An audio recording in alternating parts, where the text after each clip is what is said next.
Salam damai sejahtera bagi kita semuanya. Kita akan mendengarkan firman Tuhan yang masih berbicara tentang bahwa Satrio Piningit dan 7 guru yang merupakan para utusan harus siap untuk perang rohani final. Ya, nanti kita akan mendengarkan apa itu maksudnya. Kita akan baca Wahyu 5 ayat yang ke-6.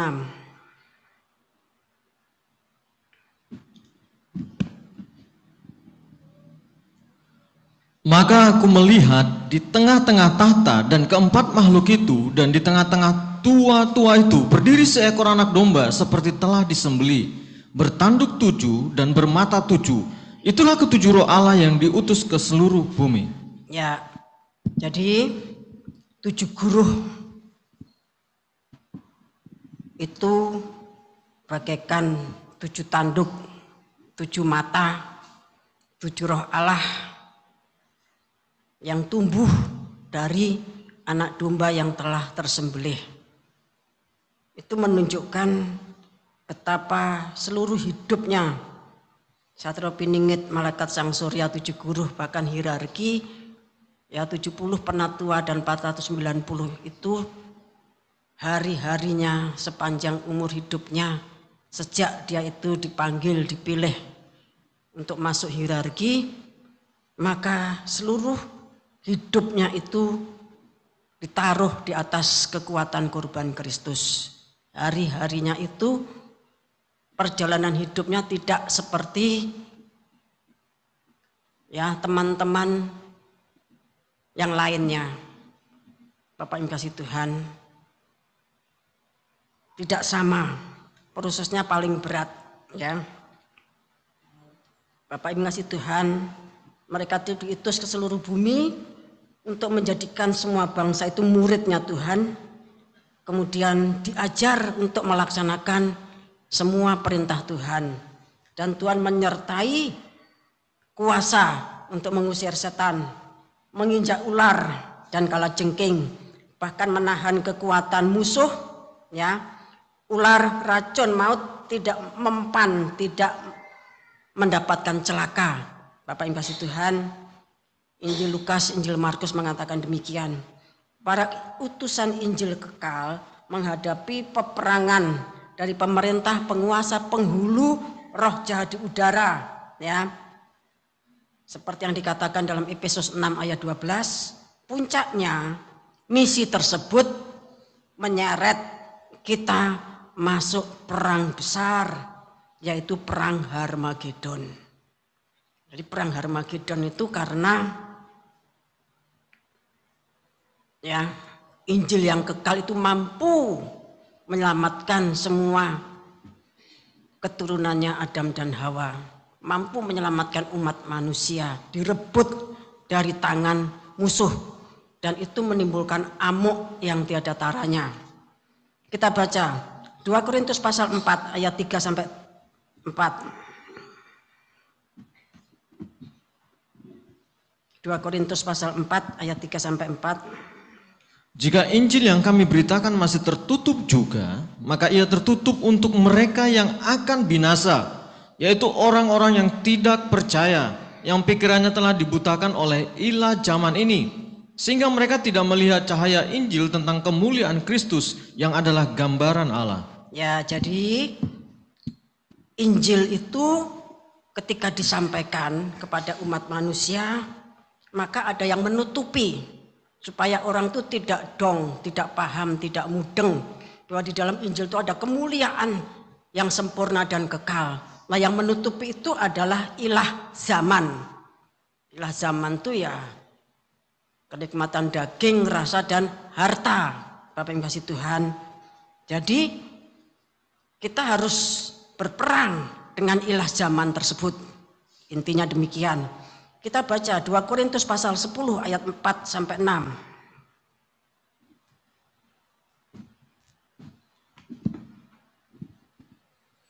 Karena senjata kami dalam perjuangan bukanlah senjata duniawi, melainkan senjata yang diperlengkapi dengan kuasa Allah yang sanggup untuk meruntuhkan benteng-benteng. Kami mematahkan setiap siasat orang dan merubuhkan setiap kubu yang dibangun oleh keangkuhan manusia untuk menentang pengenalan akan Allah. Kami menawan segala pikiran dan menaklukkannya kepada Kristus. Dan kami siap sedia juga untuk menghukum setiap kedurhakaan bila ketaatan kamu telah menjadi sempurna. Ya, jadi Bapak Ibu ngasih Tuhan, iblis itu membangun benteng-benteng di dalam diri orang yang akan diselamatkan. Dan itu menimbulkan peperangan yang dahsyat. Ya, tetapi para pelayan Tuhan itu disertai oleh senjata dari tempat yang maha tinggi. Ya, seperti yang ditulis juga dalam Efesus pasal yang ke-6 itu. Bapak yang kasih Tuhan, disertai juga dengan hikmat dan makrifat untuk merobohkan, menghancurkan benteng-benteng iblis yang menutupi, membentengi hatinya umat manusia itu untuk tidak mudeng, tidak paham, dan akhirnya menolak mentah-mentah Injil Kristus. Itu nanti Bapak yang kasih Tuhannya akan terjadi lebih dahsyat menjelang jagat ini dihancurkan seperti Yesaya pasal 24. Bapak yang kasih Tuhan, ya, kitab Wahyu itu kitab peperangan, baik perang fisik, ya, mulai dari perang dunia ketiga sampai perang Harmagedon. Kitab Wahyu pasal 19 ayat 20 mengatakan bahwa antikris dan nabi palsu itu nanti langsung dimasukkan ke neraka hidup-hidup. Sedangkan Wahyu pasal 20 ayat 1 sampai 3, naga si ular tua itu yaitu iblis dan Satan, ya, nanti oleh hierarki yang dipimpin malaikat Garuda, 7 guruh, 70 penatua dan 490 itu nanti akan menangkap. Kemudian diikat, dilemparkan ke jurang maut, kemudian ditutup, dimeterai untuk waktu 1000 tahun. Itu Wahyu pasal 20 ayat 1 sampai 3. Bapak yang kasih Tuhan, kemudian kita akan memahami, ya, bagaimana kuasa Allah, maksudnya bagaimana kuasa ular. Bagaimana kuasa ular itu dijalankan untuk bisa meremukkan tumit benih perempuan.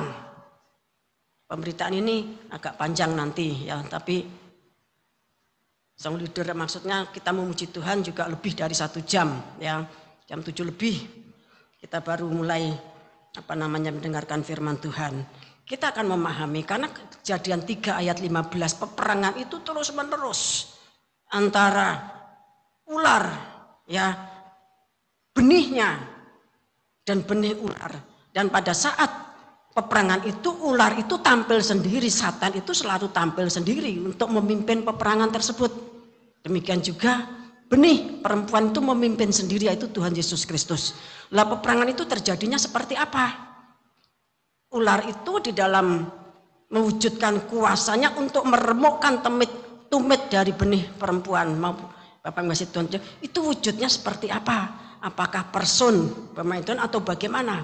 Kita nanti akan melihat, kita akan baca Keluaran pasal 1 ayat 22.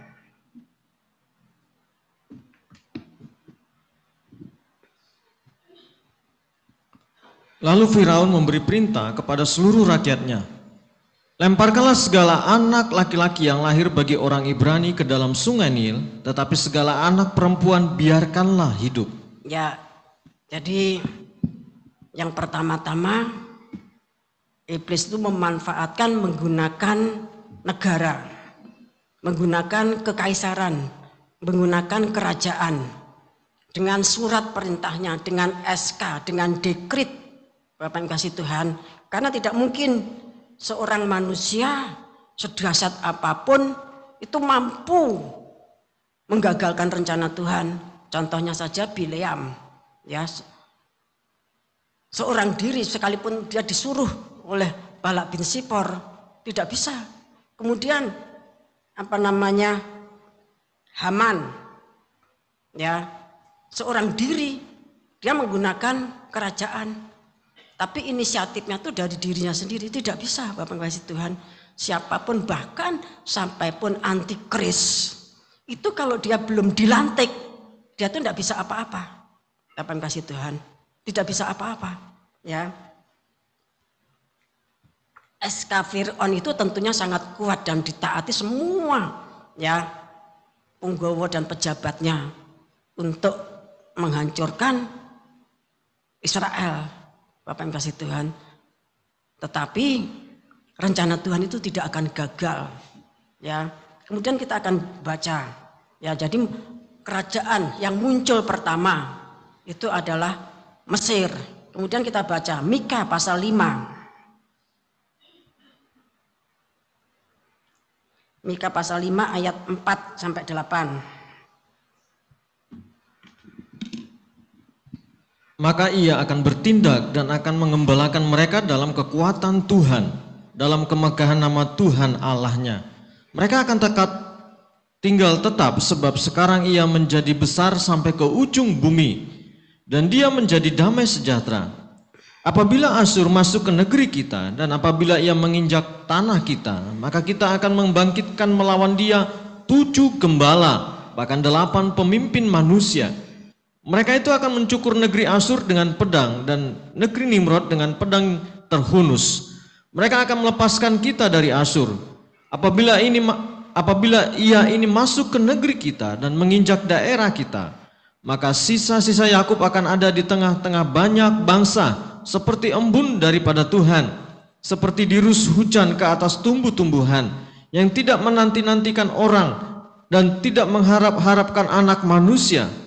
Maka sisa-sisa Yakub akan ada di antara suku-suku bangsa, di tengah-tengah banyak bangsa, seperti singa di antara binatang-binatang hutan, seperti singa muda di antara kawanan kambing domba.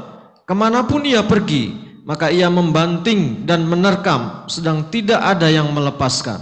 Ya, jadi setelah Mesir, maka Asyur.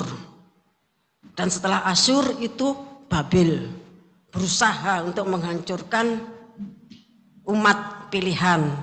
Karena sejak zaman purba, sejak dunia belum dijadikan, akan ada keselamatan di dalam Tuhan Yesus Kristus yang kemudian dipercayakan kepada Abraham dan keturunannya. Nah, oleh sebab itu benih perempuan yang akan lahir itu berusaha, ya, dari sumbernya, dari bangsanya itu berusaha untuk dihancurkan. Bapak yang kasih Tuhan, melalui kerajaan, ya, Mesir, kemudian Asyur, kemudian Babel, sudah 3 kerajaan. Namun demikian Tuhan selalu membangkitkan para pembebas. Dikatakan 7 gembala, 8 pemimpin 8 pemimpin manusia. Itu secara fakta zaman dulu, Bapak yang kasih Tuhan, ya. Sekalipun Asyur itu punya tujuan, Babel itu, ya, punya tujuan untuk menghancurkan, maka Tuhan masih memberikan pemimpin-pemimpin raja-raja yang terus bangkit sampai waktunya tepat, zamannya Zedekia. Ya, ada bangkit Hizkia, Manase, Amon, Yosia, ya, kemudian Yoahaz, Yoyakin, kemudian barulah Zedekia. Masih muncul 8 pemimpin manusia, 8 raja.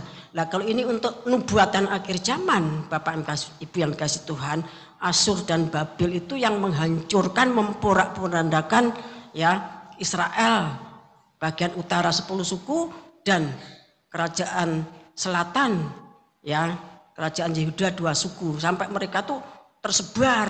Namun bagaimanapun mereka tuh akan tetap ada di tengah-tengah bangsa-bangsa dan mereka tuh menjadi sesuatu yang sangat diberkati Tuhan. Seperti singa di tengah-tengah binatang hutan. Artinya Bapak yang kasih Tuhannya ada satu kuasa, ada satu kedahsyatan.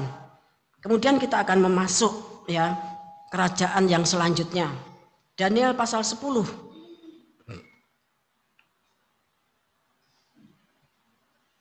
Daniel pasal yang ke-10 ayat 13 sampai 14.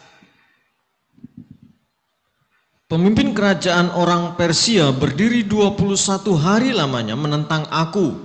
Tetapi kemudian Mikael, salah seorang dari pemimpin-pemimpin terkemuka, datang menolong aku. dan aku meninggalkan dia di sana berhadapan dengan raja-raja orang Persia. Lalu aku datang untuk membuat engkau mengerti apa yang akan terjadi pada bangsamu pada hari-hari yang terakhir, sebab penglihatan ini juga mengenai hari-hari itu. Terus ayat 20-21. Lalu katanya, tahukah engkau mengapa aku datang kepadamu? Sebentar lagi aku kembali untuk berperang dengan pemimpin orang Persia, dan sesudah aku selesai dengan dia, maka pemimpin orang Yunani akan datang. Namun demikian aku akan memberitahukan kepadamu apa yang tercantum dalam kitab kebenaran. Tidak ada satupun yang berdiri di pihakku dengan tetap hati melawan mereka, kecuali Mikael pemimpinmu itu. Ya, jadi Daniel ini diberitahu nanti setelah kerajaan Babel ini akan bangkit kerajaan Persia, dan setelah itu nanti akan bangkit kerajaan Yunani yang sama-sama ada kaitannya ya dengan Israel, karena itu sudah merupakan satu kebenaran yang tercantum di ya, sesuatu yang harus terjadi yang tercantum dalam kitab kebenaran, Bapak yang kasih Tuhan. Jadi bangkitnya kerajaan-kerajaan itu sampai nanti genap masuk kitab Wahyu itu sudah ditetapkan oleh Tuhan. Itu bagaikan rombongannya benih ular yang berusaha meremukkan tumit ya dari benih perempuan.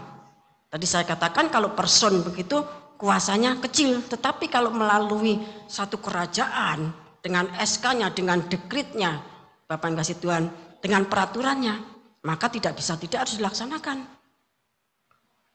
Seperti yang direncanakan oleh Haman untuk menghancurkan orang Yahudi yang ada di Babel zamannya Esther. Tuhan selalu ikut campur, Bapak yang kasih Tuhan. Israel itu tetap akan ada di tengah-tengah bangsa-bangsa. Ya, jadi sudah Mesir, kemudian Asyur, Babel, ya setelah Babel nanti Persia, kemudian Yunani. Bapak yang kasih Tuhan, itu nanti yang akan ikut campur ya untuk berproses dengan umat pilihan yaitu orang Israel. Kita akan baca Daniel pasal 11.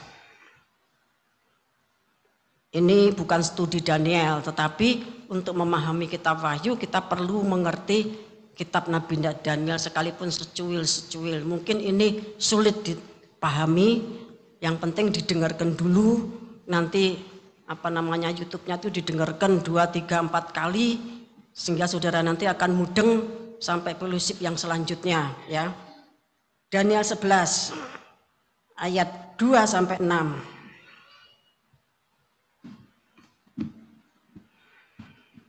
Raja negeri utara dan raja negeri selatan.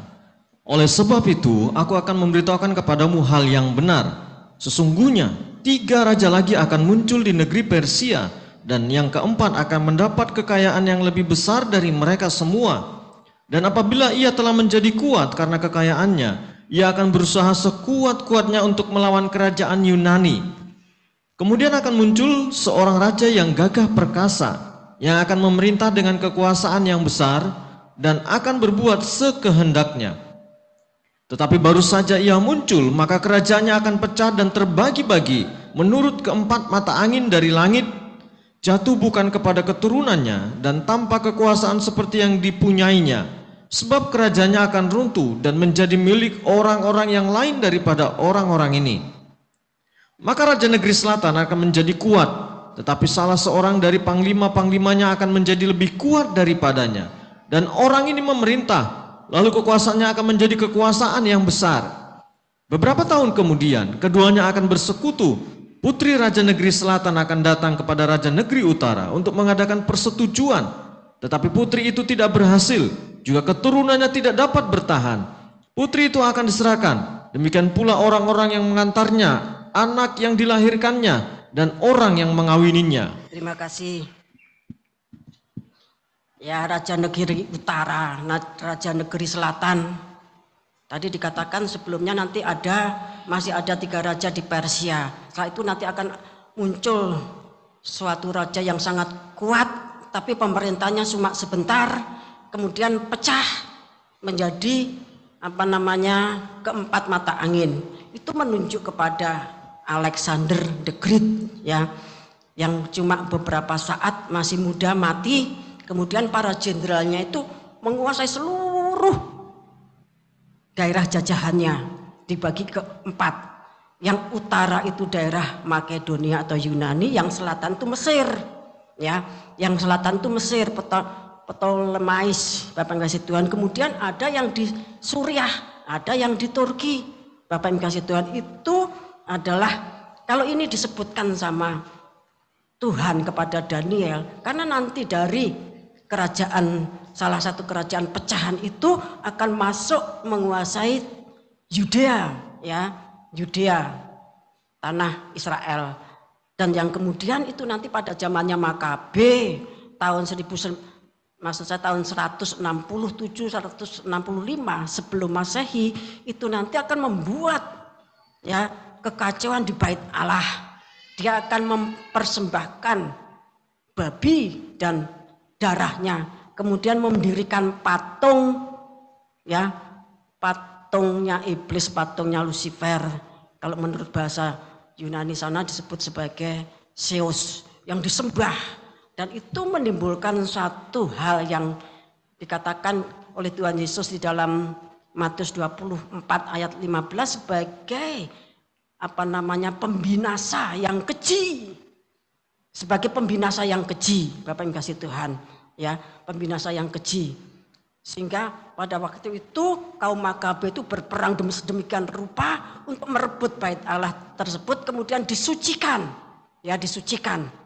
Sementara kan sudah rusak porak-poranda, sehingga untuk menyalakan lilin, Bapak yang kasih Tuhan, itu minyaknya tuh cuma cukup untuk sehari, tapi kenyataannya cukup untuk 9 hari, sehingga pelita emas pada zamannya Makabe, itu lampunya ada 9. Dan itu di dalam Injil Yohanes, perayaan pentahbisan Bait Allah itu dirayakan oleh Tuhan Yesus Kristus. Jadi kalau ada kaitannya dengan Israel, Bapak Ibu Saudara, ya, Alkitab kita itu menuliskan, ya. Kemudian di sini dikatakan, tadi kan ada putri-putri itu, nanti kita akan bicara lagi. Kita akan melihat Daniel pasal yang kedua. Daniel pasal 2 ayat 38 sampai 40. Dan yang ke dalam tangannya telah diserahkannya anak-anak manusia dimanapun mereka berada, binatang-binatang di padang dan burung-burung di udara, dan yang dibuatnya menjadi kuasa atas semuanya itu. Tuankulah kepala yang dari emas itu. Tetapi sesudah Tuanku akan muncul satu kerajaan lain yang kurang besar dari kerajaan Tuanku. Kemudian satu kerajaan lagi, yakni yang ketiga dari tembaga, yang akan berkuasa atas seluruh bumi. Sesudah itu akan ada satu kerajaan yang keempat, yang keras seperti besi, tepat seperti besi yang meremukkan dan menghancurkan segala sesuatu, dan seperti besi yang menghancur luluhkan. Maka kerajaan ini akan meremukkan dan menghancur luluhkan semuanya. Ayat 41 ulang. Dan seperti Tuanku lihat kaki dan jari-jarinya sebagian dari tanah liat, tukang periuk, dan sebagian lagi dari besi. Itu berarti bahwa kerajaan itu terbagi. Memang kerajaan itu juga keras seperti besi, sesuai dengan yang Tuanku lihat. Besi itu bercampur dengan tanah liat. Terima kasih. Ya, kalau saudara membaca seutuhnya tentunya mulai ayat 1. Mimpi ini mimpinya Nebukadnezar tentang patung, ya. Nah, kemudian diartikan oleh Daniel, itu kerajaan-kerajaan yang akan muncul. Kepala emas itu menunjuk Babel, kemudian dada, lengan perak itu Persia, kemudian perut dan pinggangnya itu kerajaan Yunani, kemudian paha yang dari besi itu Romawi, kekaisaran Romawi, ya. Kemudian jari-jari kaki yang dari besi dan campur tanah liat itu adalah munculnya 10 kerajaan Eropa. Jadi Daniel memaknai mimpinya Nebukadnezar. Nah, Tuhan memberikan mimpi kepada Nebukadnezar, negara-negara yang akan muncul yang nanti berkaitan dengan umat pilihan Tuhan. Baik itu Israel maupun Zaitun liar yang diselamatkan. Bapak yang kasih Tuhan nanti akan berhadapan dengan semuanya tadi. Ya. Kemudian kita akan melihat Daniel 7 ayat yang ketiga.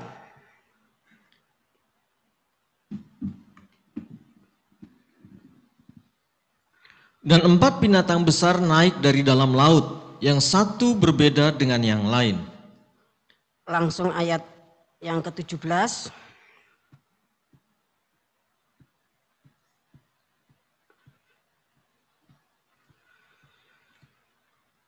Binatang-binatang besar yang 4 ekor itu ialah 4 raja yang akan muncul dari dalam bumi. Terima kasih.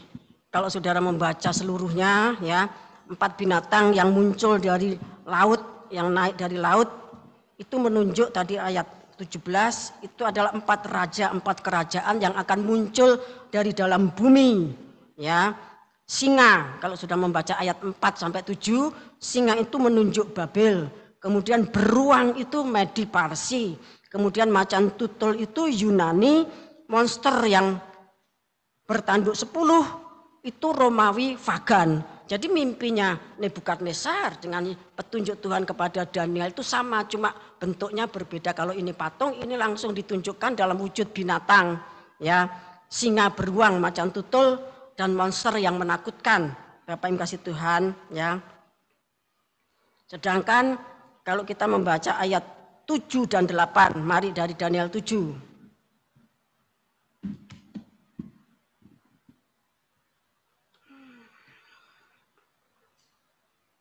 Ini binatang yang keempat yang menakutkan tadi. Mari ayat 7. Ayat 7. Kemudian aku melihat dalam penglihatan malam itu, tampak seekor binatang yang keempat, yang menakutkan dan mendahsyatkan, dan ia sangat kuat. Ia bergigi besar dari besi, ia melahap dan meremukkan, dan sisanya diinjak-injaknya dengan kakinya. Ia berbeda dengan segala binatang yang terdahulu. Lagi pula ia bertanduk 10. Sementara aku memperhatikan tanduk-tanduk itu, tampak tumbuh di antaranya satu tanduk lain yang kecil, sehingga 3 dari tanduk-tanduk yang dahulu itu tercabut. Dan pada tanduk itu tampak ada mata seperti mata manusia dan mulut yang menyombong. Terima kasih. Ya, tadi dijelaskan binatang yang pertama itu singa, itu Babel. Binatang yang kedua itu beruang, itu Medi Parsi. Binatang yang ketiga itu macan tutul, itu Yunani. Yang keempat ini tidak disebutkan jenisnya seperti apa, tetapi menakutkan seperti das. Monster ya, itu Romawi Vagan, kekaisaran Romawi yang memiliki 10 tanduk. Tadi dikatakan ada 10 tanduk ya. Itu kerajaan yang muncul di Eropa setelah atau beriringan dengan Romawi Vagan, yaitu Jerman, Spanyol, Perancis, Portugal, Swiss, Inggris, Italia. Kemudian yang ke-8 itu Ostrogoth ya, Vandal dan Herulis. Namun di sini katakan muncul tanduk kecil. Karena munculnya tanduk kecil tadi ya, 3 tanduk yang terdahulu itu dicabut. Ya, dicabut. Bapak yang kasih Tuhan. Ini sudah murni bukan Romawi pagan, tapi sudah beralih kepada Romawi moral atau Romawi agama atau Romawi papal ya. Nah, mengapa 3 tanduk yang lain itu dicabut oleh tanduk yang kecil ya, yang menyombongkan ya. Kalau tanduk ini dikatakan menyombongkan itu nanti akan masuk ke dalam Wahyu pasal 13. Dengan ucapan-ucapannya yang sombong menghujat. Bapak yang kasih Tuhan. 3 tanduk yang tumbang atau 3 kerajaan yang tumbang, Ostrogoth, Vandal dan Herulis itu karena doktrin Arianisme. Ya, berarti ini kan sudah masuk dalam ranah Romawi papal. Bapak yang kasih Tuhan ya. Ya, karena doktrin Arianisme yang adalah doktrin Kristologi non Trinitarian. Bapak yang kasih Tuhan, pada zaman dulu itu sudah geger setiap hari, setiap saat itu. Bapak yang kasih Tuhan ya. Jadi karena kasus dia menolak ya, dia menolak Kristologi ya Trinitas. Lah dia doktrinnya Arianisme karena tidak mau manut ya dan menganggap Romawi Papal itu jahat, dihancurkan oleh tanduk kecil. Bapak yang kasih Tuhan, itu sejarah yang memang terjadi demikian. Kemudian kita beralih kepada Daniel pasal yang ke-8 ayat 3 dan 4. Sekarang tentang kambing jantan dan domba jantan. Kalau tadi utara dan selatan, ya. Sekarang kambing jantan dan domba jantan, kita baca Daniel pasal 8 ayat 3 dan 4. Aku mengangkat mukaku dan melihat, tampak seekor domba jantan berdiri di depan sungai itu. Tanduknya 2 dan kedua tanduk itu tinggi, tetapi yang satu lebih tinggi dari yang lain. Dan yang tinggi itu tumbuh terakhir. Ya, ini menunjuk kepada Media dan Persia yang sama-sama tumbuh di Iran. Tetapi yang lebih menonjol, lebih tinggi tanduknya itu Persia. Terus ayat 4. Aku melihat domba jantan itu menanduk ke barat, ke utara, dan ke selatan. Dan tidak ada seekor binatang pun yang tahan menghadapi dia. Dan tidak ada yang dapat membebaskan dari kuasanya. Ia berbuat sekehendak hatinya dan membesarkan diri. Tetapi sementara aku memperhatikannya, tampak seekor kambing jantan datang dari sebelah barat, yang melintasi seluruh bumi tanpa menginjak tanah, dan kambing jantan itu mempunyai satu tanduk yang aneh di antara kedua matanya. Ia datang pada domba jantan yang kedua tanduknya, dan yang kulihat berdiri di depan sungai itu, lalu menyerangnya dengan keganasan yang hebat.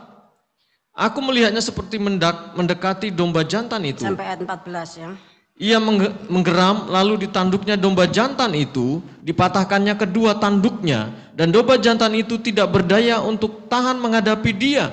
Dihempaskannya dia ke bumi, diinjak-injaknya, dan tidak ada yang melepaskan domba jantan itu dari kuasanya. Nah, ini Yunani muncul mengalahkan Medi Parsi. Kemudian kambing jantan itu sangat membesarkan dirinya, tetapi ketika ia sampai pada puncak kuasanya, patahlah tanduk yang besar itu. Lalu pada tempatnya tumbuh 4 tanduk yang aneh, sejajar dengan keempat mata angin yang dari langit. Nah, ini kematian Alexander the Great itu memunculkan 4 jenderal yang berkuasa nanti di Makedonia, di Yunani ya, kemudian Asia Kecil, Suriah dan Mesir. Terus. Maka dari salah satu tanduk itu muncul satu tanduk kecil yang menjadi sangat besar ke arah selatan, ke arah timur, dan ke arah tanah permai. Ia menjadi besar, bahkan sampai kepada bala tentara langit. Dan dari bala tentara itu, dari binatang-binatang, dijatuhkannya beberapa ke bumi dan diinjak-injaknya. Bahkan terhadap panglima bala tentara itu pun ia membesarkan dirinya. Dan daripadanya diambilnya korban persembahan sehari-hari dan tempatnya yang kudus dirobohkannya. Suatu kebaktian diadakan secara fasik, menggantikan korban sehari-hari. Kebenaran dihempaskannya ke bumi, dan apapun yang dibuatnya semuanya berhasil.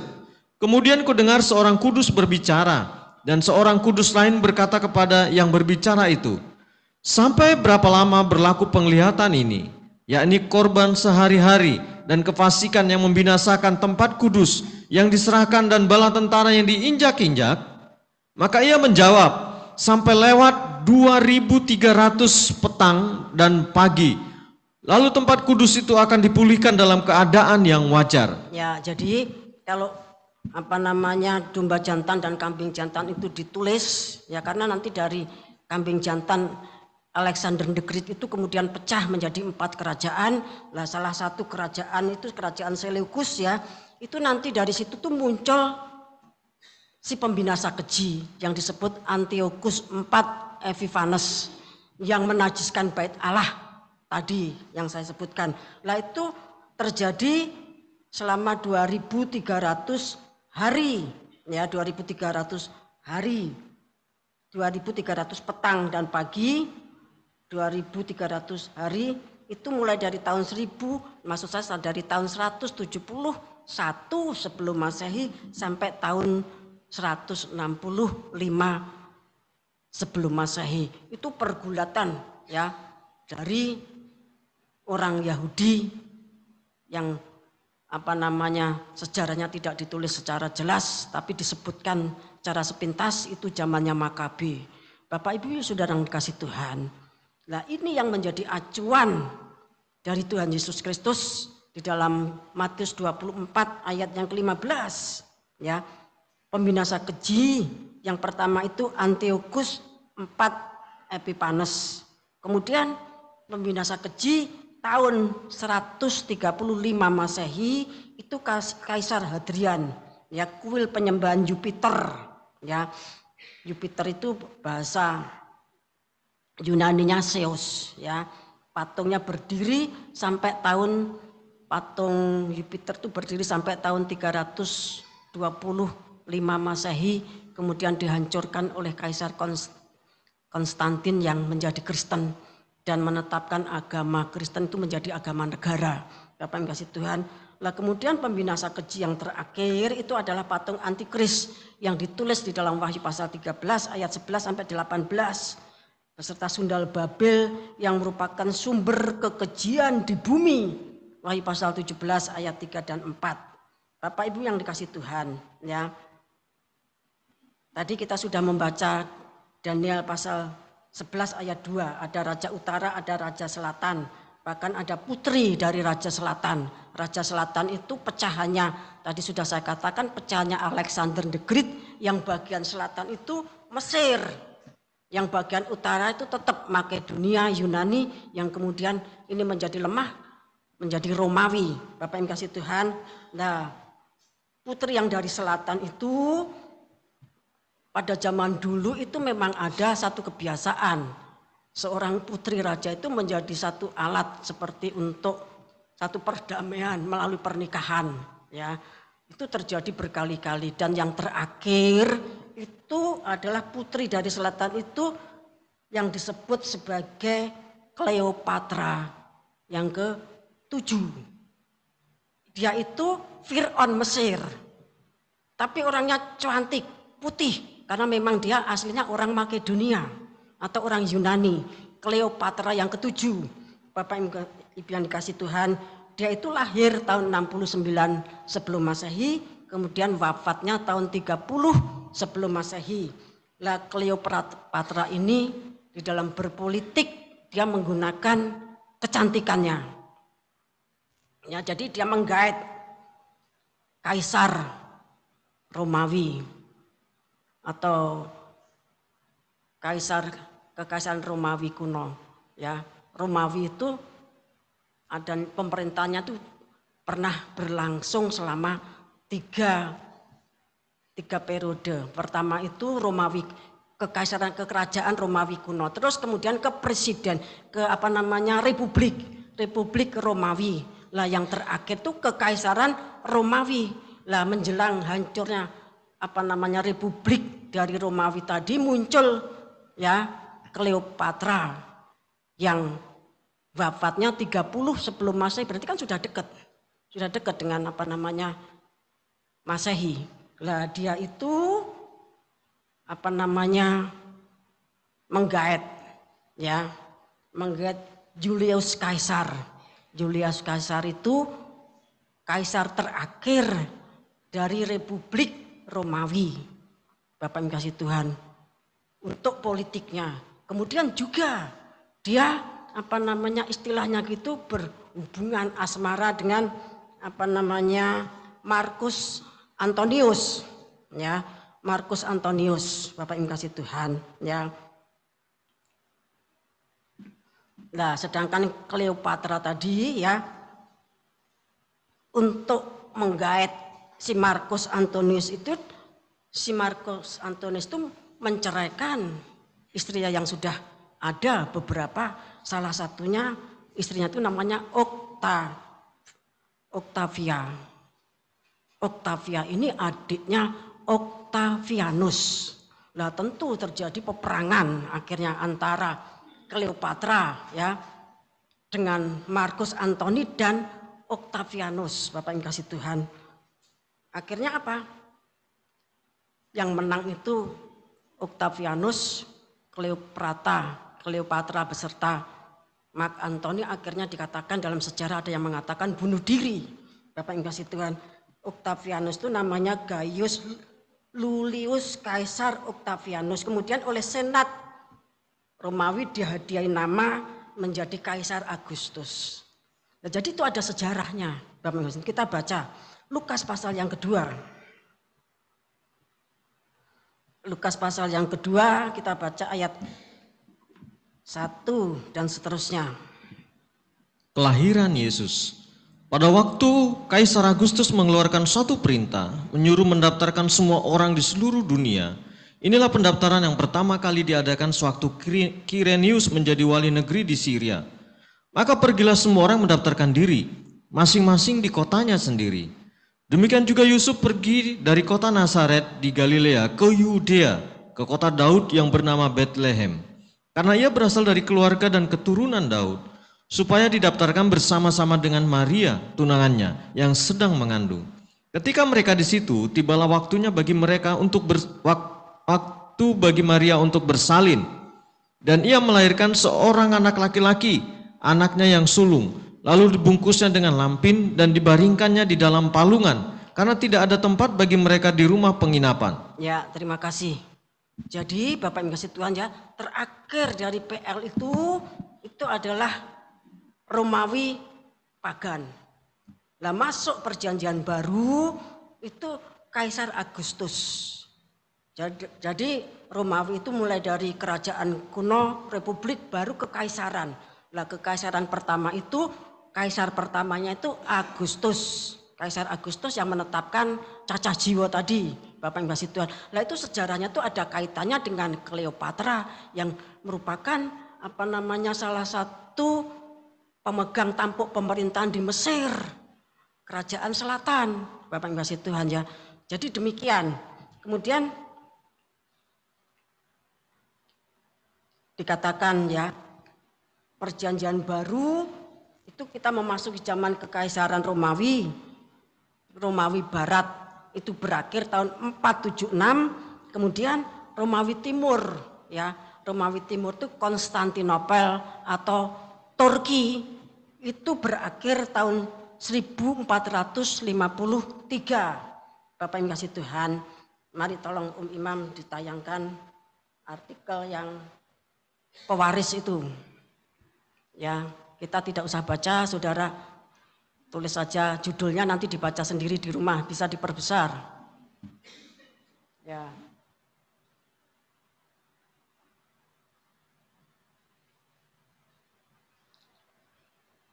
Kita tidak akan baca, ya.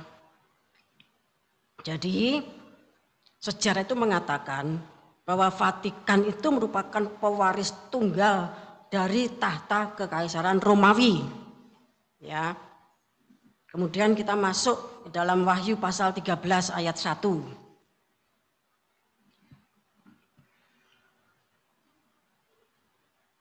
Mari dibaca.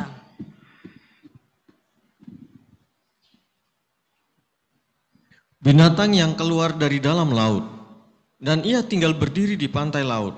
Lalu aku melihat seekor binatang keluar dari dalam laut, bertanduk 10 dan berkepala 7.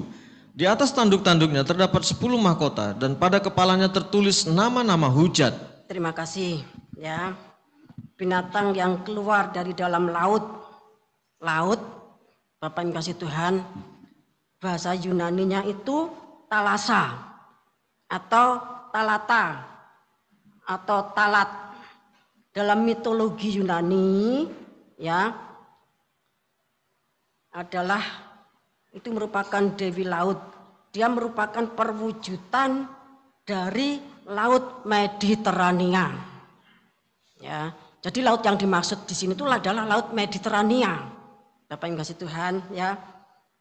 Tadinya laut Mediterania itu dikuasai perompak atau perampok atau bajak laut dari Kartago.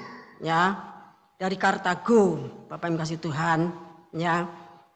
Namun kemudian setelah Kaisar Agustus itu daerah Romawi, Italia itu kan nyasat ngebaki laut Mediterania.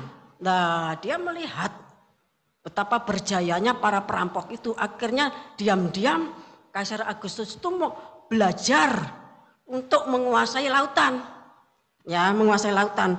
Akhirnya sejak zamannya Kaisar Agustus, Kaisar Romawi yang pertama tadi, Bapak yang kasih Tuhan, Laut Mediterania itu dikuasai oleh Kekaisaran Romawi selama 400 tahun. Ya. Sehingga Bapak yang kasih Tuhan, kalau orang pada zaman itu, ya Rasul Yohanes kan kurang lebih tahun 100 Masehi. Jadi orang pada zaman itu kalau disebutkan laut itu dia sudah dong, oh itu menunjuk Mediterania, itu menunjuk kepada Kekaisaran Romawi. Seperti demikian contohnya, kalau di Indonesia atau di Jawa, orang bicara Laut Selatan. Ya, kalau orang bicara Laut Selatan, orang sudah mudeng, oh itu berarti Nyi Roro Kidul. Ada kaitannya dengan Keraton Jogja. Kaitannya tuh gampangnya untuk memahami itu seperti itu. Bapak yang kasih Tuhan, saya untuk memahami perkara ini bergumul. Dan saya tentunya dibawa ke tempat di mana saya harus belajar. Bapak yang kasih Tuhan. Ya. Di mana saya harus belajar. Jadi yang laut yang dimaksudkan itu adalah Laut Mediterania yang saat itu dikuasai oleh Romawi, Kekaisaran Romawi sampai nanti 400 tahun. Ya, selama 400 tahun.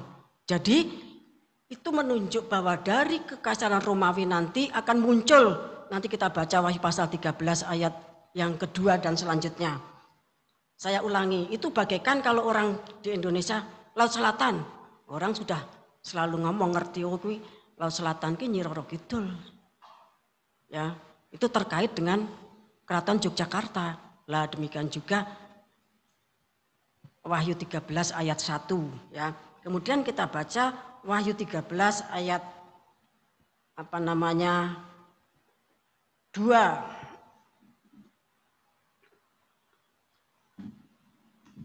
Ya, dari ayat 1 dan 2 supaya nanti nyambung ya. Wahyu 13 ayat 1. Dan ia tinggal berdiri di pantai laut. Lalu aku melihat seekor binatang keluar dari dalam laut, bertanduk 10 dan berkepala 7. Di atas tanduk-tanduknya terdapat 10 mahkota dan pada kepalanya tertulis nama-nama hujat. Binatang yang kulihat itu serupa dengan macan tutul, dan kakinya seperti kaki beruang dan mulutnya seperti mulut singa. Dan naga itu memberikan kepadanya kekuatannya dan tahtanya dan kekuasaannya yang besar. Terima kasih. Jadi kerajaan yang muncul di Laut Mediterania yaitu Kekaisaran Romawi tadi itu punya simbol, punya lambang, punya moto, binatang-binatang yang pernah ditunjukkan Tuhan kepada Nebukadnezar, kepala emas dan sebagainya tadi yang ditunjukkan kepada Daniel ya, yang menunjuk kepada binatang-binatang tadi, ada singa, ada beruang, macan tutul dan sebagainya tadi. Itu maknanya apa? Binatang yang keluar dari dalam laut itu perwujudannya bertanduk 10, berkepala 7, bermahkota 7, serupa macan tutul, artinya serupa Yunani. Kemudian kakinya beruang, seperti Medi Parsi, mulutnya singa, ya seperti Babel. Kekuatan tahta dan kuasanya itu dari naga, langsung dari iblis, seperti Matius pasal 4.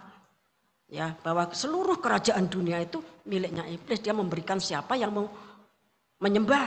Syaratnya cuma menyembah iblis, Bapak yang kasih Tuhan. Ya, binatang yang dari laut dengan 4 ciri simbol Kekaisaran Romawi, persamaannya demikian. Bapak Ibu yang dikasih Tuhan, Indonesia itu ya burung Garuda sebagai lambangnya. Apa itu ujuk-ujuk muncul tahun 45? Ya. Sejarahnya itu bisa dilacak kembali sampai ke zaman kuno, itu mitologi Hindu tentang burung Garuda itu.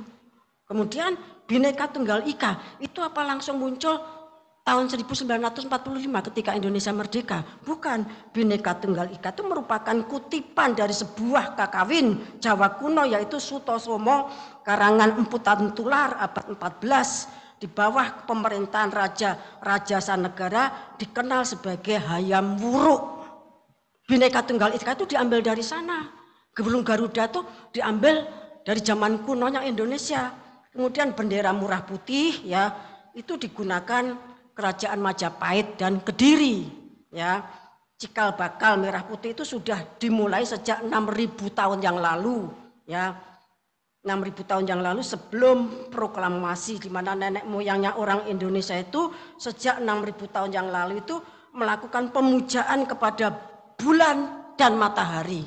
Bulan itu digambarkan dengan warna putih, matahari itu gambar dengan warna merah seperti bendera Jepang itu, yang di tengahnya itu merah. Ya, karena mereka menyembah dewa matahari. Bapak yang kasih Tuhan, ya.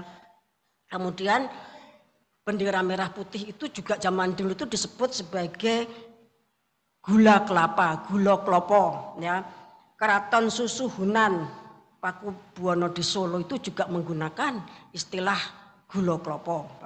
Panji-panji, ya, gula kelapa itu digunakan kerajaan-kerajaan di Indonesia mulai dari Majapahit, Singosari, dan Mataram. Jadi persamaannya itu seperti itu. Kalau Indonesia itu dia ada burung garudanya, dia ada Bhinneka Tunggal Ikanya, dia ada bendera merah putihnya. Bendera merah putih, ya, garudanya dan Bhinneka Tunggal Ika itu diambil dari sejarah zaman kuno, Bapak yang kasih Tuhan. Lah sebagaimana Romawi, kekaisaran Romawi tadi, dia mengambil sejarahnya, ya, mungkin kebijaksanaannya, cara pemerintahannya, mulai zaman Yunani, Medi Parsi, dan Babel. Jadi seperti itu. Maksud yang sesungguhnya dari kitab Wahyu pasal 13 ini, gereja yang muncul, maksud saya kekaisaran yang muncul pada waktu pewahyuan, Wahyu pasal 13 tadi. Bapak yang kasih Tuhan, ya. Demikian juga kekaisaran Romawi itu punya sejarah dengan kekaisaran atau kerajaan sebelumnya untuk menjadi simbol, lambang, moto yang menjadi jiwa roh dari kekaisaran Romawi Pagan. Bapak yang kasih Tuhan. Kemudian kalau kita membaca Wahyu 13 ayat 3 sampai 8, tidak usah dibaca, saudara sudah hafal semuanya. Maka binatang tadi kena luka, nyaris mati. Bapak yang kasih Tuhan. Dari Romawi Pagan ini langsung masuk kepada Romawi Papal. Romawi agama, ya, Romawi Papal, ya, Romawi Papal itu Romawi Kristen, sebut begitu saja, ya. Nah, Romawi Kristen ini melakukan peperangan dan mengalahkan orang kudus. Wahyu 13 mengatakan demikian, ya, selama 42 bulan. Itu setengah tahun, 3,5 tahun, itu 1260 hari, 1260 tahun. Yang menerima warisan dari Romawi, kekaisaran Romawi setelah tahun 476 itu diwariskan kepada Romawi Papal. Ya, Bapak yang kasih Tuhan. Nah, itu melakukan peperangan dan mengalahkan orang kudus. Kalau orang kudus itu berarti itu sudah menunjuk kepada umatnya Tuhan Yesus Kristus, orang Kristen. Bapak yang kasih Tuhan. Itu selama 1260 tahun yang disebut zaman Inkuisisi, ya, sejak tahun 538 Masehi sampai 1798 Masehi. Lah kemudian lembaga yang besar ini dikatakan nyaris mati, luka parah, nyaris mati. Karena apa? Pada tahun 1798, ya, selama 130 tahun lembaga besar ini vakum. Sepertinya sudah tidak ada di muka bumi. Bapak yang kasih Tuhan, baru kemudian pada tahun 1929, ya, lembaga besar ini, ya, melalui perjanjian Lateran, Vatikan itu kembali diakui. Itu politik, Bapak yang kasih Tuhan, politik dan agama menjadi satu, ya.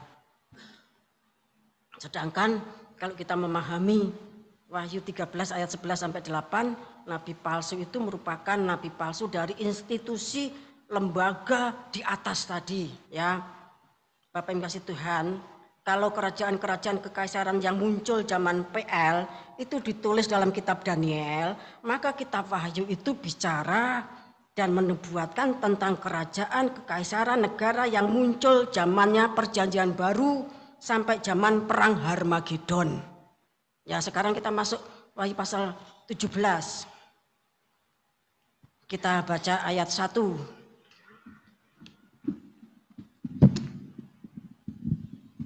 Penghakiman atas Babel.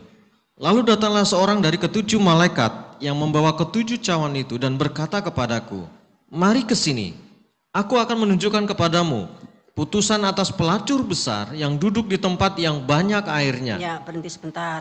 Ya, Wahyu pasal 17 ini ujuk-ujuk dikatakan penghakiman atas Babel. Ya.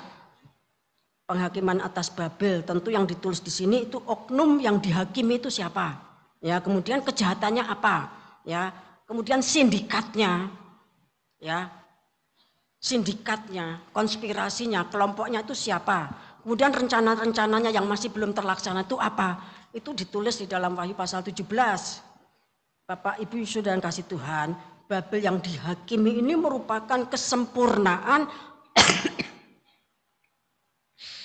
dari Babel di dalam kitab Kejadian pasal 11 ayat 1 sampai 8. Karena pada waktu itu Tuhan mengatakan sejak saat ini apapun yang direncanakan manusia itu tidak ada yang tidak terlaksana. Berarti semuanya pasti terlaksana. Bapak Ibu yang kasih Tuhan. Dan saatnya Babel itu dihakimi. Kemudian kita akan baca ayat 4 sampai 6. Dan perempuan itu memakai kain ungu dan kain kermisi yang dihiasi dengan emas, permata dan mutiara, dan di tangannya ada satu cawan emas penuh dengan segala kekejian dan kenajisan percabulannya. Dan pada dahinya tertulis satu nama, satu rahasia, Babel besar, ibu dari wanita-wanita pelacur dan dari kekejian bumi. Dan aku melihat perempuan itu mabuk oleh darah orang-orang kudus dan darah saksi-saksi Yesus. Dan ketika aku melihatnya, aku sangat heran. Ya, ini ayat 4 sampai 6 ini bicara tentang perempuan sundal Babel. Itu adalah gereja yang khianat, yang harusnya menyembah Tuhan Yesus Kristus, tetapi dia mewarisi warisan Romawi pagan, ya tentunya harus taat. Dia menerima yang ditawarkan di dalam Matius pasal 4, Lukas pasal 4. Apapun dikasihkan syaratnya penyembahan. Bapak Ibu kasih Tuhan ya. Menerima tawaran iblis dalam Lukas pasal 4 ayat 5 sampai 7, ayat 13 nanti bisa dibaca. Kemewahan kerajaan dunia yang dibayar dengan penyembahan kepada iblis. Ya, dikatakan dia kan pelacur. Ya, pelacuran menurut Alkitab itu kalau dia itu menyembah patung dari kayu dan batu, dari patung apapun. Bapak Ibu yang kasih Tuhan. Ya, kemudian kita akan baca ayat 7 sampai 11. Lalu kata malaikat itu kepadaku, "Mengapa engkau heran? Aku akan mengatakan kepadamu rahasia perempuan itu dan rahasia binatang yang memikulnya, binatang yang berkepala 7 dan bertanduk 10 itu. Adapun binatang yang telah kau lihat itu telah ada, namun tidak ada, ia akan muncul dari jurang maut dan ia menuju kepada kebinasaan. Dan mereka yang diam di bumi, yaitu mereka yang tidak tertulis di dalam kitab kehidupan sejak dunia dijadikan, akan heran apabila mereka melihat bahwa binatang itu telah ada, namun tidak ada dan akan muncul lagi. Yang penting di sini ialah akal yang mengandung hikmat. Ketujuh kepala itu adalah 7 gunung yang di atasnya perempuan itu duduk. Ketujuhnya adalah juga 7 raja. 5 diantaranya sudah jatuh, yang 1 ada dan yang lain belum datang. Dan jika ia datang, ia akan tinggal seketika saja. Dan binatang yang pernah ada dan yang sekarang tidak ada itu, ia sendiri adalah raja ke-8. Dan namun demikian, 1 dari ke-7 itu dan ia menuju kepada kebinasaan." Terima kasih. Ya, rahasia perempuan itu dan binatang yang memikulnya. Katakan 7 kepala itu 7 gunung yang di atasnya perempuan itu duduk. 7 gunung itu disebut sebagai 7 bukit Roma. Ya, yaitu yang pertama Bukit Esquilin, kemudian Palatine, kemudian Aventin, Capitoline, kemudian Quirinal, yang keenam itu Viminale, yang ketujuh Bukit Kalean Hill. Bapak Ibu kasih Tuhan, ya. Sedangkan ada beberapa negara yang dibangun kotanya itu di atas 7 gunung. Ya, seperti Vatikan, kemudian Moskow, kemudian Turki, itu punya demikian. Nah, ayat 10 sampai 11 dikatakan ya, ketujuhnya juga 7 raja, 5 sudah jatuh, yang 1 ada dan yang lain belum datang. Jika ia datang, ia akan tinggal sedikit waktu. Kemudian binatang yang pernah ada dan yang sekarang tidak ada, ia sendiri adalah raja ke-8. Ya, jadi yang 5 sudah jatuh itu Mesir, Asyur, Babel, Medi Parsi, Yunani. Yang sekarang ada itu ya Roma Pagan. Yang akan datang itu Bapak Ibu Tuhan, karena nubuat ini kan tahun 100 Masehi yang diterima Rasul Yohanes. Lah kan pewarisan itu kan belum. Jadi yang 5 sudah jatuh, ya tadi saya katakan Mesir, Asyur, Babel, Medi Parsi dan Yunani. Yang 1 tuh ada yaitu Roma Pagan. Yang lain nanti akan datang yaitu Roma Papal. Lah yang 1 yang ke-8 itu negara yang sedang digodok. Bapak Ibu itu negara yang sedang dipersiapkan. Yang disebut tata dunia baru atau New World Order. Bapak Ibu Tuhan. Ya,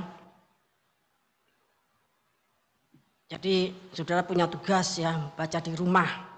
Tadi yang sudah ditayangkan, Vatikan itu pewaris tunggal tahta kekaisaran Romawi. Kemudian tayang lagi yang kedua Imam ya. Ini sudah bisa baca dari Wikipedia, tatanan dunia baru.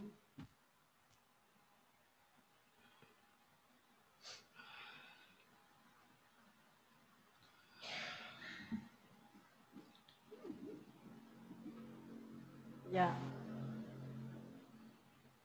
itu di foto atau gimana nanti dibaca sendiri di rumah. Ya, tatanan dunia baru ini didirikan tahun 1782 dan 1935. Markasnya itu Amerika Serikat dan Israel. Kemudian slogannya Novus Ordo Seclorum. Ya, kita dulu pernah diajar ya. Novus Ordo Seclorum yang semuanya tersembunyi dalam uang $1 itu yang kita pernah diajar ya. Kemudian slogannya itu Novus Ordo Seclorum, itu artinya zaman orde baru. Pendirinya mari naik. Terus yang tahun-tahun itu loh ya. Pendirinya itu US government, itu Amerika Serikat, kemudian Zionist State, kemudian Illuminati, Freemasonry, Antichrist, dan UN itu United Nation, itu PBB. Ini pendirinya, statusnya ya sampai sekarang itu tidak diketahui. Nanti saudara bisa baca sendiri. Nah itu kerajaan yang ke-8 yang sudah direncanakan sejak abad yang ke-18 tahun 1782. Namun sampai sekarang belum muncul. Mereka bekerja dengan sangat dahsyat. Orang kaya-kaya itu ngesok ke hartanya untuk terwujudnya negara tersebut. Bapak Ibu ngasih Tuhan, tata dunia baru itu merupakan kalau dalam Wahyu pasal 17 ya, itu raja yang ke-8. Bapak Ibu ngasih Tuhan. Kita baca Wahyu pasal 17 ya. Ayat yang ke-12.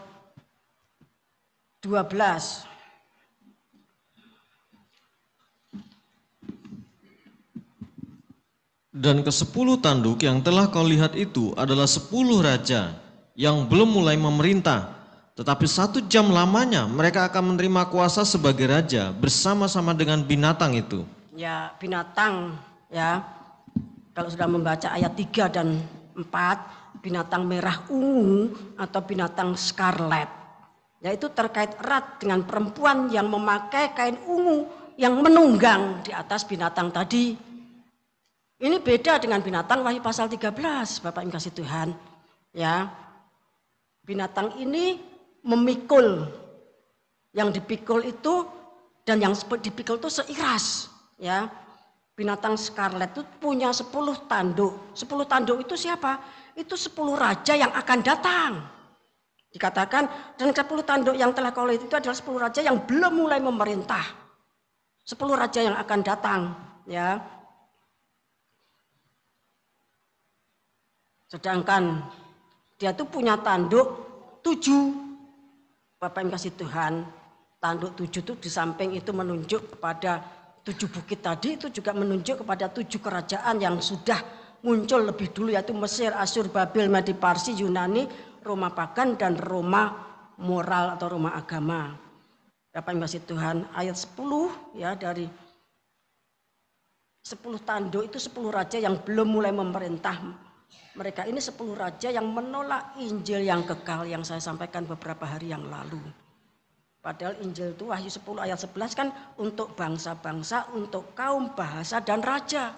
Wahyu pasal 10 ayat 11. Ya. Demikian juga Wahyu pasal 14 demikian. Lah tetapi 10 raja ini menolak Injil yang kekal. Karena dia nanti akan menjadi sekutu terakhir dari binatang. Jadi binatang yang dilihat itu dia belum menerima kuasa sehingga belum punya status. Bapak Ibu yang kasih Tuhan. Antikristus belum punya status, dia sendiri belum bisa.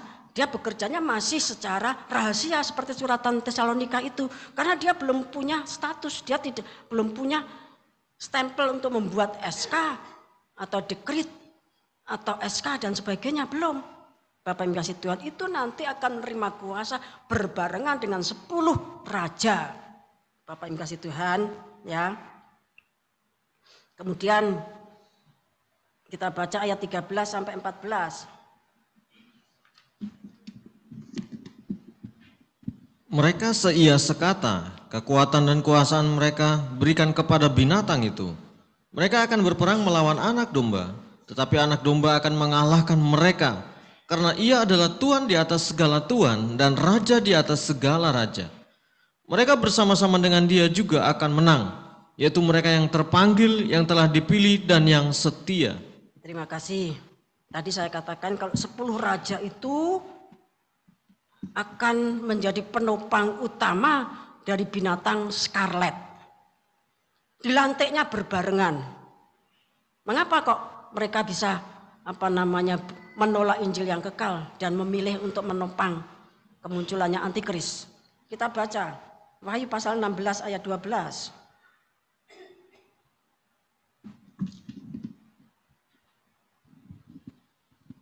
Wahyu 16 ayat yang ke-12. Dan malaikat yang ke-6 menumpahkan cawannya ke atas sungai yang besar, sungai Efrat.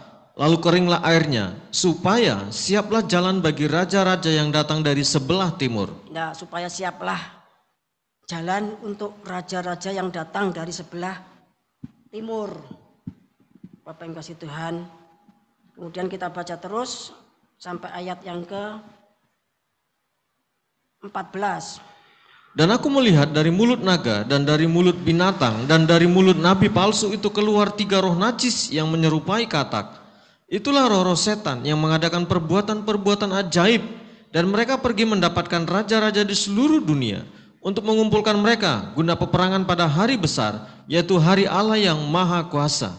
Jadi untuk mengumpulkan raja-raja yang dari timur dan dari seluruh dunia itu, Bapak Ibu kasih Tuhan, mereka tuh menggunakan sihir yang sangat kuat. Karena sampai Wahyu pasal 9 ayat yang terakhir itu, ya, tukang sihir itu belum bertobat. Sampai nanti Wahyu pasal 21 ayat 8 itu pun mereka tuh tidak bertobat sehingga mereka tinggal di luar.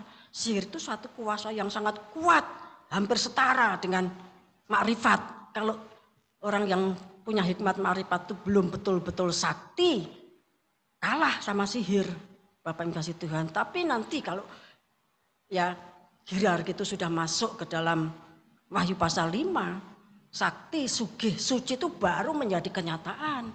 Kalau sekarang itu baru menjadi impian, sesuatu yang ditunggu-tunggu, Bapak Ibu kasih Tuhan. Lah melalui sihir yang kuat, roh-roh setan yang mengadakan perbuatan-perbuatan yang ajaib tadi, dikumpulkanlah raja-raja dari timur dan raja-raja dari seluruh dunia untuk masuk peperangan Harmagedon. Bapak Ibu sudah kasih Tuhan, ya. 10 raja dan antikris itu dilantik bersamaan. Namun dikatakan, kita baca kembali Wahyu pasal 17. Ayat yang ke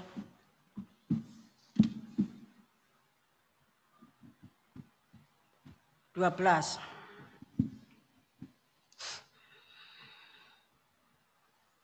Dan ke-10 tanduk yang telah kau lihat itu adalah 10 raja yang belum memulai memerintah. Tetapi 1 jam lamanya mereka akan menerima kuasa sebagai raja bersama-sama dengan binatang itu. Ya, mereka nanti hanya memerintah 1 jam. Ya, memerintah 1 jam. 1 jamnya Alkitab, ya, Bapak yang kasih Tuhan, artinya dalam waktu yang singkat. Jadi,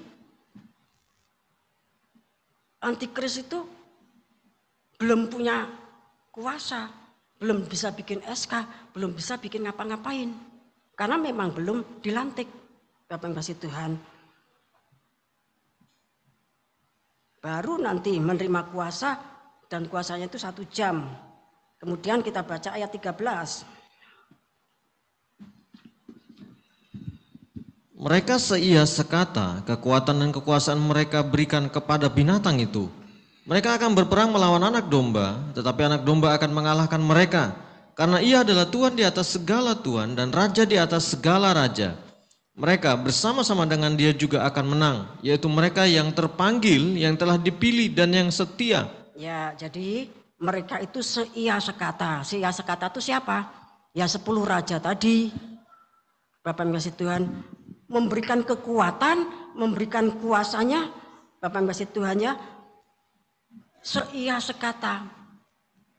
Memberikan kekuatan dan kuasanya kepada binatang antikris.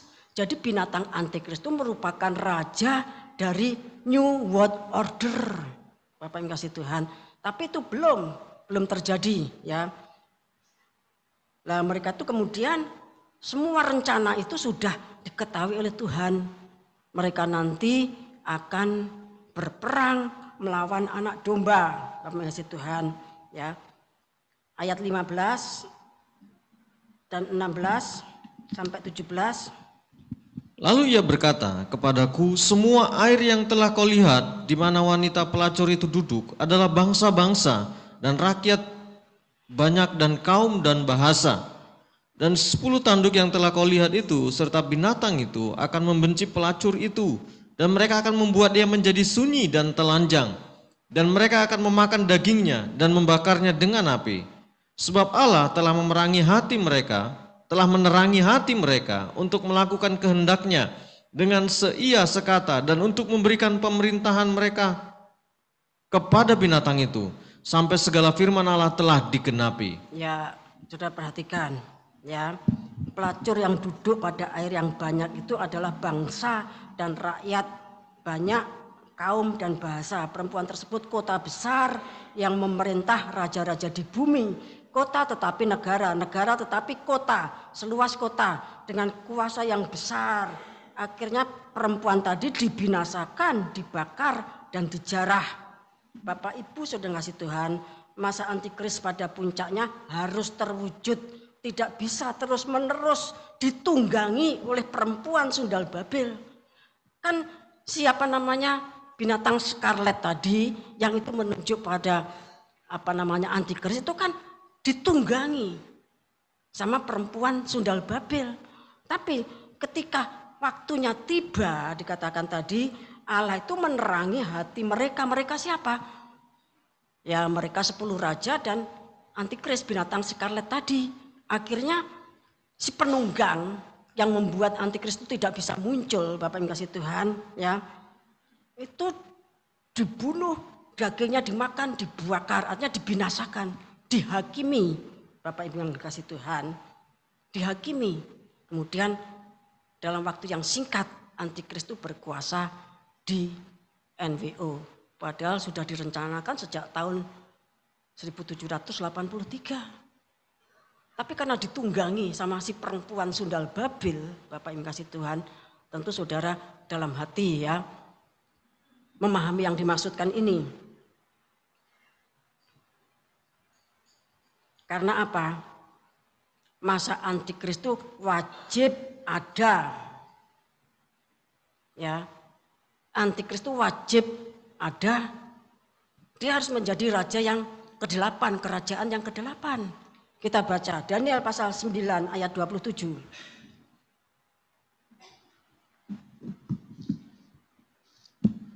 Ayat yang ke-27.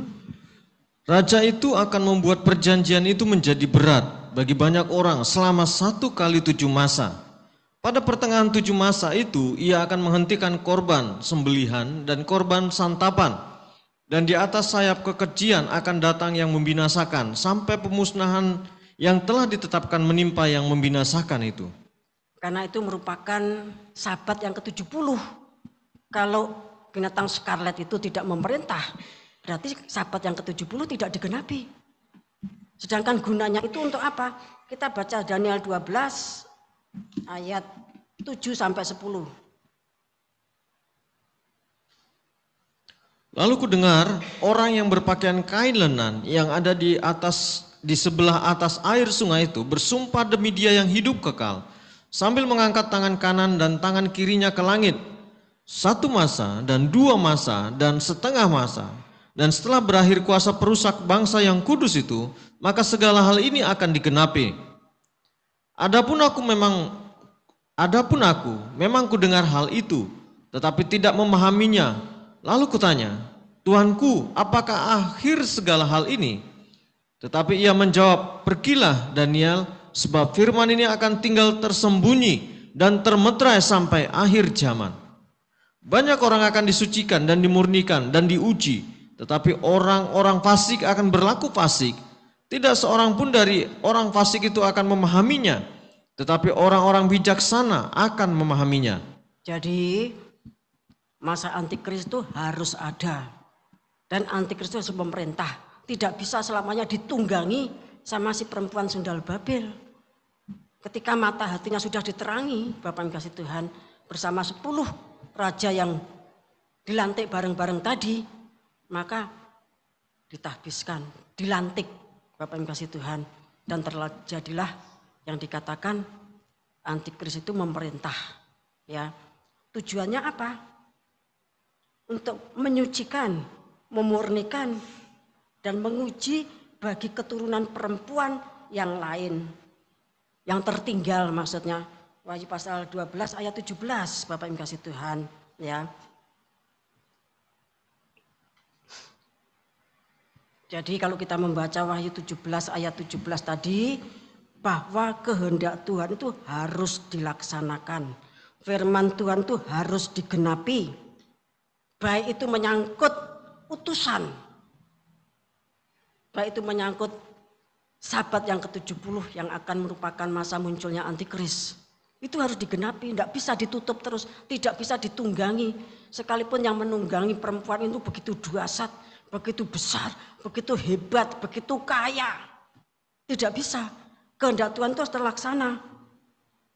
Nah, jadi baik kehendak Tuhan tentang Yesaya 46 ayat 9 sampai 11, Yesaya 48 ayat 15 sampai 16, Bapak Ibu yang kasih Tuhan, keputusan Tuhan, kehendak Tuhan, firman Tuhan, ya tentang Satrio Piningit, malaikat sang surya 7 guruh, 70 penatua dan 490 penghulu atau yang disebut juga hierarki itu tidak bisa diubah, tidak bisa ditindas, tidak bisa ditunggangi oleh kekuatan sebesar apapun. Sekalipun itu sebesar perempuan Sundal Babil yang umurnya sudah hampir 2000 tahun. Bapak yang kasih Tuhan, tidak bisa menggagalkan rencana Tuhan. Ya, tidak bisa ditunggangi, ditindas atau diubah oleh siapapun atau lembaga sebesar apapun. Nanti pada akhirnya yang menjadi keputusan Tuhan itu akan terlaksana. Sedangkan tadi kita membaca Wahyu pasal 17 itu. Ketika hati mereka tuh melakukan hal yang jahat, tapi Tuhan memang pakai untuk mengadakan penyucian, pemurnian, dan pengujian bagi benih yang tertinggal. Bapak Ibu yang dikasihi Tuhan. Nah apalagi ya utusan yang adalah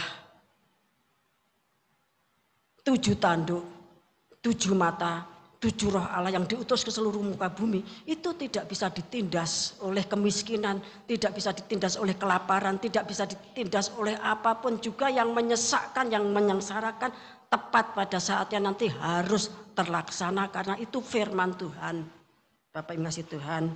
Ya, jadi para pelaksana Mesabu itu tidak bisa diganti, tidak bisa ditindihi, tidak bisa diganti perempuan atau gereja palsu sebesar sedasar apapun. Hierarki ya hierarki. Yang harus dikerjakan Bapak yang sudah yang harus dikerjakan ya harus dikerjakan. Tidak bisa yang ada menindih, menindas atau menutupi. Bapak yang kasih Tuhan. Sedangkan tadi saudara sudah saya jelaskan, ya mereka tuh seia sekata 10 tadi memberikan kekuasaannya kepada binatang skarlet.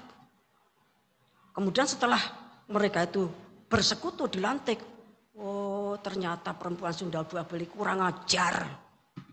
Makanya dibakar, dagingnya dimakan, dijarah. Bapak yang kasih Tuhan. Padahal itu kuasanya sudah ribuan tahun loh. Sudah ribuan tahun. Bapak yang kasih Tuhan. Lah apalagi hierarki pemegang Mesabu. Bapak yang kasih Tuhan. Saudara jangan berpikir kesengsaraan 9 penderitaan salib, penindasan, penganiayaan, kesesakan, kelaparan, ketelanjangan. Ketelanjangan itu dipermalukan habis-habisan. Ancaman ada bahaya pedang, menjadi domba sembelihan dan dianggap ya dalam bahaya maut sepanjang waktu itu tidak bisa membuat para pemegang Mesabu itu kemudian pudar, hilang begitu saja, tidak. Bapak yang kasih Tuhan. Kalau dia sudah di surga, dia harus turun. Wahyu pasal 10.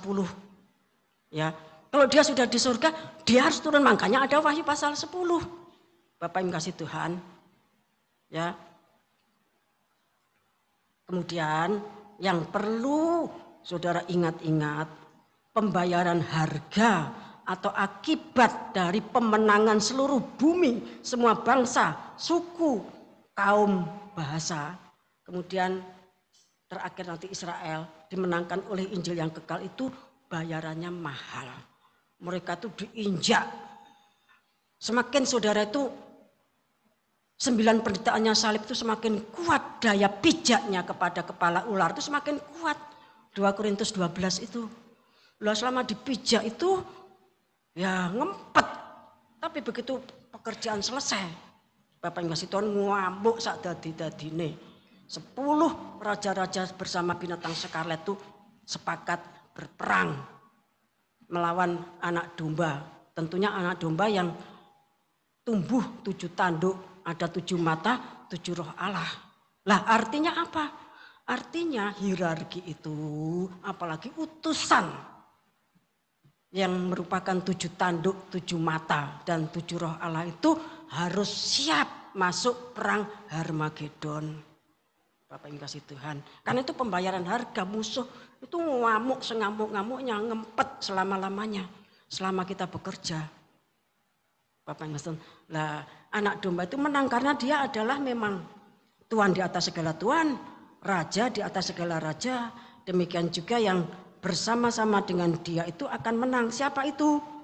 Bapak yang kasih Tuhan.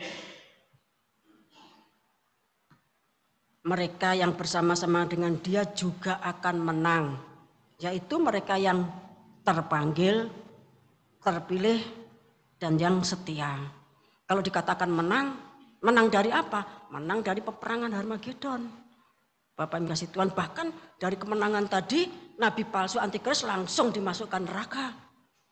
Wahyu pasal 19, Wahyu pasal 20, ya ular naga tua atau iblis atau Satan itu langsung ditangkap, diikat, dicemplung ke bottomless pit, kemudian ditutup di meterai. Bapak Ibu kasih Tuhan. Jadi pekerjaan yang kita lakukan itu memang sangat berbahaya. Itu langsung merupakan peperangan sempurna dari Kejadian 3 ayat 15. Bapak Ibu saudara yang dikasih Tuhan. Sebab itu saudara itu jangan leda-lede saenake dhewe malah deprok. Ya, tidak berjuang. Apapun yang sudah diajarkan, diberikan, Bapak Ibu sudah ngasih Tuhan, itu semuanya berlaku.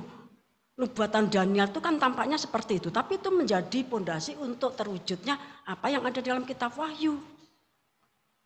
Ya, 5 kerajaan itu muncul di dalam PB.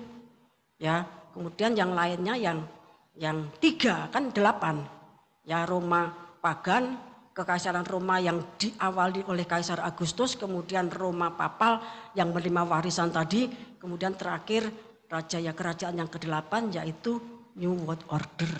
Bapak kasih Tuhan. Lah sedangkan ya dari Injil Matius sampai kitab Wahyu itu berlangsung selama 100 tahun. Kan si Rasul Yohanes itu menerima pewahyuan kan kurang lebih tahun 100.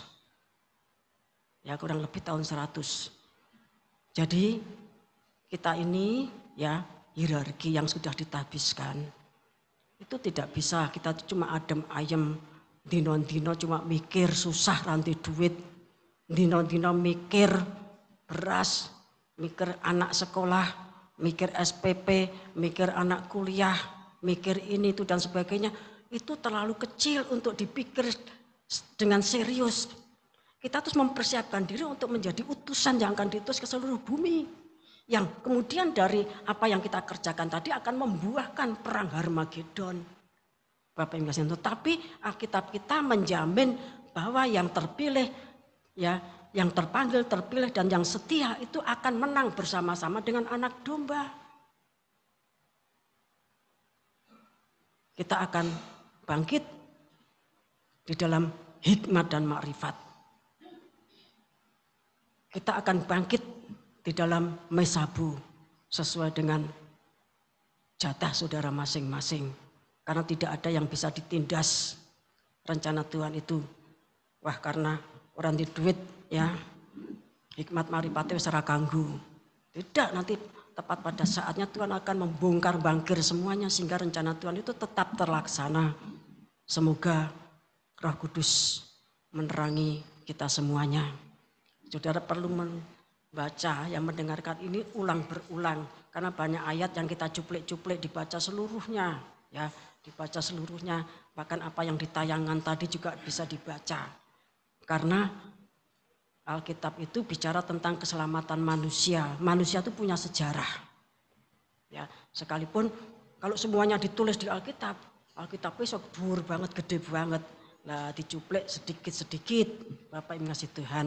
Kiranya kita semuanya diurapi Roh Kudus dan Roh Kudus membawa kita ke dalam seluruh kebenaran Tuhan. Karena saya ini juga bertahun-tahun bahkan sejak kecil itu bergumul untuk memahami binatang-binatang sing medeni kuwi. Ya toh, kalau kita melihat di YouTube di gambar-gambar tuh gambarnya medeni banget. Nah ternyata wujudnya tuh seperti itu. Itu adalah perwujudan dari bangkitnya negara-negara yang punya kuasa untuk membuat SK, dekret dan sebagainya untuk menindas, mematikan anak-anak Tuhan. Kita akan pujikan satu pujian hierarki.